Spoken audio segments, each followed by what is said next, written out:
गीता की ये 5 बातें दिलाएंगी हर क्षेत्र में जीत। हिंदुओं का मानना है कि गीता में जीवन की हर परेशानी का हल है और यह सही भी है। मन में कोई भी दुविधा हो, कोई भी सवाल हो या निर्णय लेने में किसी तरह का अंतर्द्वंद ही क्यों न हो, गीता के पास हर मुश्किल का हल है। बेशक यह ग्रंथ सालों पुराना हो, लेकिन आज के जीवन में भी किसी भी समस्या के समाधान और एक अच्छे और प्रभावशाली व्यक्तित्व के निर्माण में गीता की सीखों का सहारा लिया जाता है। पेश हैं गीता में कही गई ऐसी 5 बातें जिन पर अमल करने से आपको मिलेगी हर क्षेत्र में जीत मिलेगी। स्वयं का आकलन। गीता में कहा गया है कि हर व्यक्ति को स्वयं का आकलन करना चाहिए।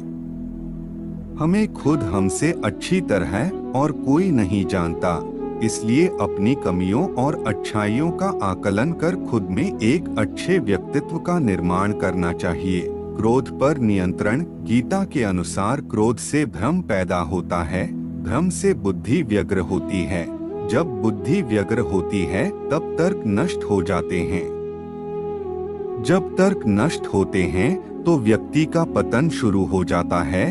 तो आप समझ ही गए होंगे कि किस तरह आपका गुस्सा आपको और आपके जीवन को प्रभावित कर नुकसान पहुंचता है। इसलिए अगली बार जब भी आपको गुस्सा आए, खुद को शांत रखने का प्रयास करें। मन की माया। गीता में अपने मन पर नियंत्रण को बहुत ही अहम माना गया है। अक्सर हमारे दुखों का कारण मन ही होता है।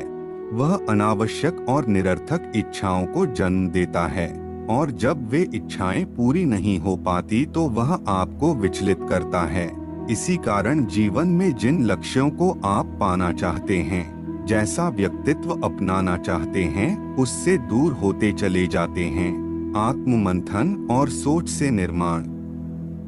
गीता कहती है कि हर व्यक्ति को आत्ममंथन करना चाहिए। आत्मज्ञान ही अहंकार को नष्ट कर सकता है। अहंकार अज्ञानता को बढ़ावा देता है। उत्कर्ष की ओर जाने के लिए आत्ममंथन के साथ ही एक सही और सकारात्मक सोच का निर्माण करना भी जरूरी है। जैसा आप सोचेंगे वैसा ही आप आचरण भी करेंगे। इसलिए खुद को आत्मविश्वास से भरा हुआ और सकारात्मक बनाने के लिए अपनी सोच को सही करें। फल की इच्छा। गीता में कहा गया है कि मनुष्य जैसा कर्म करता है उसे उसके अनुरूप ही फल की प्राप्ति होती है। इस बात को अगर वर्तमान संदर्भ में लें तो छात्र पढ़ने से ज्यादा तो इस बात को सोच सोच कर घबराते रहते हैं कि रिजल्ट कैसा आएगा। इसलिए जरूरी है कि वे अपने रिजल्ट की चिंता छोड़कर पढ़ने पर ध्यान दें। जैसा कर्म वे करेंगे परिणाम उसी के अनुरूप होगा। लेकिन अगर वे फल की इच्छा में कर्म ही नहीं कर पाएंगे तो फल भी उनकी इच्छा के अनुरूप नहीं होगा। राधे कृष्णा। दोस्तों, अगर हमारी वीडियो आपको अच्छी लगी हो तो लाइक, कमेंट, सब्सक्राइब जरूर करें।